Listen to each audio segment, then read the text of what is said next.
Hello student, good afternoon. Class ninth student, आपके लिए आज से ऑनलाइन क्लासेज स्टार्ट हो रही हैं। जैसा कि सभी लोग आप जानते हैं, ड्यू टू कोविड के कारण हम लोग सभी अपने घरों में हैं और अब क्या कहते हैं कि ऑनलाइन पढ़ाई आपकी आज से स्टार्ट हो रही है। तो इस विषय में आपसे कुछ बात करनी है कि किस तरह से आपको पढ़ना है और नेक्स्ट जो आपके अभी आपका 20 मई तक नेक्स्ट 1 मंथ तक जो आपकी पढ़ाई होगी, वह आने वाले समय के देखते हुए जिस तरह से कोविड के केस बढ़ रहे हैं, उस तरह से बच्चों अभी आपका यहाँ से ऑनलाइन क्लास ही चल सकती है। तो इसी क्रम में क्लास नाइन्थ के लिए आज फर्स्ट वीडियो है। क्लास नाइन्थ वाले बच्चों, आप लोग के लिए हम जो है हिंदी में क्षितिज भाग एक आपका जो कक्षा 9 का पाठ्यक्रम जो हिंदी का है आपका, उस पाठ्यक्रम के विषय में आज से हम कुछ बात करेंगे। आप सबको क्लास 8 के बच्चे सबको आप लोग को जानकारी होगी कि अब आपका जो है क्लास 9th में एडमिशन हो चुका है और आप लोग प्रवेश कर गए हैं। तो निश्चित रूप से मैं यह कहना चाहता हूं कि आप जो है अपनी पढ़ाई को अच्छी तरह से स्टार्ट करिए और क्लास 8 की कुछ जो गलतियां हैं उसको आप भुला के, उन सब बातों को आप पीछे करके और आप जो है अब अपनी जो है आगे की तैयारी पे ध्यान दीजिए। क्योंकि यहाँ से कहीं न कहीं अगर आपको हम बताएं तो फिर आप जो है अब क्लास 9th, उसके बाद आपका क्लास 10th, तो जो है आपका अब जो आगे का जो समय है निश्चित रूप से अब आपको बचपना भुला के और बोर्ड की तैयारी के साथ साथ एक अपने नए समय के साथ आपको पढ़ना है और आगे बढ़ना है। तो इस तरह की परिस्थितियों में भी आपको आगे बढ़ना है, क्योंकि जिस तरह से कोविड के केस बढ़ रहे हैं और आने वाले समय में इन सब परिस्थितियों में आपको किसी तरह आपको टीचर के साथ जुड़ के ऑनलाइन क्लासेस के माध्यम से ही शिक्षा ग्रहण करनी है। और इस क्रम में थोड़ा सा आपको असहज होगा इन सब वीडियो को देखने में और अजीब सा लगेगा, क्योंकि टीचर क्लास में नहीं है, टीचर आपसे मिल नहीं पा रहा है, तो निश्चित रूप से दिक्कत होगी। लेकिन फिर भी थोड़ी सी कुछ समस्याएं होती हैं कुछ चीज़ों में, अगर आप उनसे कम्बिनेशन अपना बैठा लेंगे तो निश्चित रूप से ये समस्याएं आपकी दूर होंगी। तो इस क्रम में आज आपसे बहुत ज़्यादा इन सब बातों पे नहीं होगा, सिलेबस के विषय में थोड़ा सा बातचीत करेंगे। क्लास 9 का पाठ्यक्रम क्या क्या हो सकता है और उस पाठ्यक्रम में 30% की आपकी क्या हुई है, कटौती की गई है CBSE के द्वारा, उसके विषय में थोड़ा सा बात करेंगे। और उसके बाद फिर आपसे जो है आपका चैप्टर आज हम क्षितिज का पार्ट 1 में जो गद्य पार्ट है 2 बैलों की कथा, उस पर चर्चा करेंगे। तो फर्स्ट आपसे जो बात करनी है बच्चों की, यहाँ पे हम आपका आज आपसे क्या पढ़ाएंगे, आपको क्षितिज जो है, क्षितिज के अंतर्गत भाग 1, उस भाग 1 में आपका पहला जो चैप्टर आपका है 2 बैलों की कथा, यह मुंशी प्रेमचंद की कहानी है। और मुंशी प्रेमचंद ने इस जो है एक कहानी के माध्यम से जो है उन्होंने कृषक समाज और वहाँ के पशुओं के भावात्मक संबंध का वर्णन किया है। इसमें 2 बैल रहते हैं, हीरा मोती, और उनसे संबंधित जो है कुछ कथाएं हैं। इसके पहले कुछ आपको हिंदी साहित्य के विषय में बता दें, प्रेमचंद के विषय में बता दें, और आपको जो है कि क्या इनकी भूमिका रही थी हिंदी भाषा के योगदान में, इस तरह की बातों का कुछ जानकारी अभी आपको इनके हम विषय में देंगे, जो प्रेमचंद के बचपन के विषय में यहाँ पे दिया हुआ है। लेकिन उससे पहले थोड़ा सा कुछ पॉइंट जो आपकी बुक में दिया हुआ था कि कुछ ऑथर हैं, जो कवि हैं, जिन्होंने मतलब कि भाषा के विषय में कह सकते हैं आप, जो है गद्य की जो भाषा होती है, उस गद्य की भाषा के विषय में इन्होंने कुछ पॉइंट जो है दिया हुआ है कि उसमें भाषा का जो है हमारे समाज में, हमारे सभ्यता में, हमारे मस्तिष्क पे क्या प्रभाव पड़ता है, उसके विषय में बातचीत हुई है। तो जैसे सूर्यकांत त्रिपाठी निराला हुए हैं, हिंदी साहित्य के कवि हैं। जैसा कि आप सबको पता है, हम आपसे क्लास में भी चर्चा कर चुके हैं कि हिंदी साहित्य आपका, हिंदी जो है साहित्य आपके 4 भागों में विभाजित है। तो उस 4 भागों में आपके सूर्यकांत त्रिपाठी निराला जो छायावादी कवि थे, ये आपके हिंदी के कुछ जैसे पॉइंट यहाँ पे दिया गया हो, उसके जो है ये बताना चाहते हैं कि जीवन क्या है, संग्राम की एक भाषा है। इन्होंने, इनकी एक अच्छी लाइन है, इन्होंने क्या लिखा कि जीवन आपकी क्या है, संग्राम की भाषा है।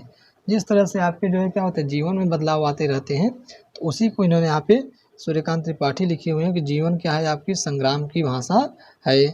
आगे देखिए रामचंद्र शुक्ल ने क्या लिखा, आचार्य रामचंद्र शुक्ल ने लिखा कि यदि यदि गद्य कवियों की कसौटी है तो निबंध की कसौटी क्या है, निबंध जो है गद्य की कसौटी है, और भाषा की पूर्ण शक्ति का विकास निबंधों में ही सबसे अधिक संभव होता है। तो ये क्या कहते हैं कि भाषा की जो है क्या होती है पूर्ण शक्ति का जो विकास होता है वह किस में होता है, निबंध में ही सबसे अधिक संभव होता है।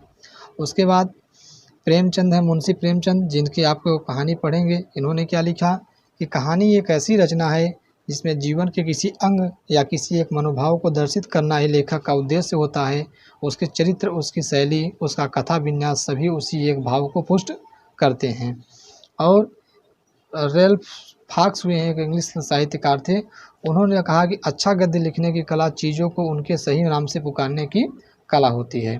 तो कहीं ना कहीं आप क्या समझिए कि कुछ जो साहित्यकार हुए हैं वो आपके साहित्यकार करते क्या है कि इस तरह की भाषा का आप जो है उपयोग करते हैं, और किस तरह से साहित्य जो है भाषा के किस तरह साहित्य या भाषा जो है आपका समाज में योगदान करती है कि समाज किस तरह विकसित हो और उस समाज का हमारे योगदान क्या हो, ये सब बातें अधिकतर साहित्यकार हमेशा किया करते थे। तो इसी क्रम में कुछ यहाँ पे लाइन दी हुई है। और सबसे बड़ी बात आपको यह बताएं बच्चों कि जो भी साहित्य की रचना होती थी, चाहे अभी आप आधुनिक काल में कर सकते हैं या प्राचीन काल में कर सकते थे, वो सब आपकी जो आधुनिक काल या साहित्य की जो रचनाएं होती थी वह कहीं ना कहीं समाज में प्रतिबिंबित रहती थी, समाज की समस्याओं की ओर आकृष्ट करती थी, और समाज को जो है किसी तरह की जो एक तथाकथित समस्याएं रहती हैं उन सब पे अपना वो क्या करते थे, अपने जो है विचार प्रस्तुत करते थे। तो इस तरह से कुछ इनकी पॉइंट थी। अब क्षितिज में आपको जो बच्चों पढ़ना है वो आपको प्रेमचंद के विषय में पढ़ना है।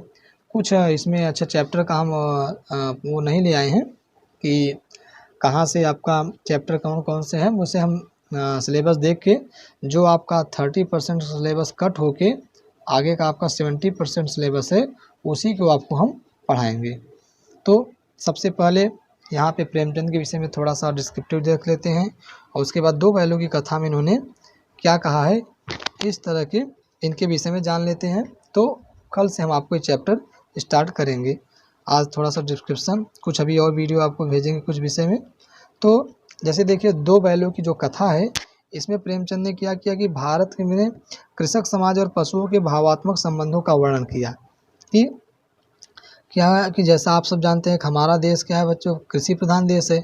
तो कृषि प्रधान देश होने के नाते यहाँ पे जो है मुख्यतः जो पहले प्राचीन काल में या कह सकते हैं कि जब कृषि का साधन जैसे ट्रैक्टर वगैरह नहीं थे तो क्या होती थी, पशुओं से खेती बाड़ी होती थी। तो उसमें इसने कहा कि कृषक समाज और पशुओं का भावात्मक संबंध का वर्णन है, क्योंकि हमारे यहाँ पशुओं का क्या होता है पालन होता है, तो उससे व्यक्ति क्या होता था लगाव हो जाता था।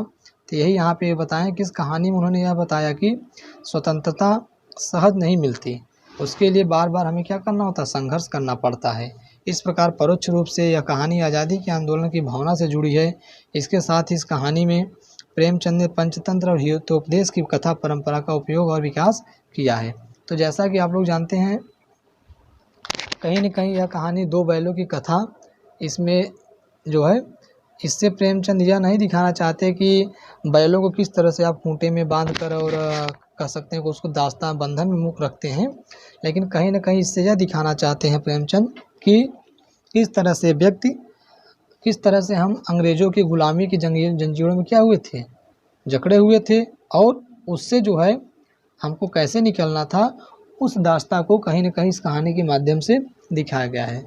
प्रेमचंद बहुत ही कह सकते हैं कि उत्कृष्ट कोटि के गद्यकार हैं, और ये निश्चित रूप से हिंदी साहित्य में इनका बहुत ही अतुलनीय योगदान रहा है। और ये जो है क्या कहते हैं कि हिंदी साहित्य के मूर्धन्य विद्वान कवि कहे जाते हैं। तो इनके विषय में थोड़ा सा हम लोग आज पढ़ लेते हैं कि जैसे देखिए प्रेमचंद का जो जन्म हुआ था वह सन 1880 में बनारस का एक लम्ही गांव था, वहाँ पे इनका जन्म हुआ था। कहाँ हुआ था, लम्ही गांव था, वाराणसी जो आज का आपका जो है बनारस है वाराणसी, वहाँ पे लम्ही गांव वहाँ पे इनका हुआ था। और इनका जो मूल नाम था यह धनपत राय था। उनका जो बच्चों मूल नाम था वह क्या था, धनपत राय था। या एग्जाम में बहुत पूछा जाता है कि प्रेमचंद का जो है, कह सकते हैं कि प्रेमचंद का जो बचपन का नाम क्या था, तो प्रेमचंद का बचपन का नाम क्या था, धनपत राय था।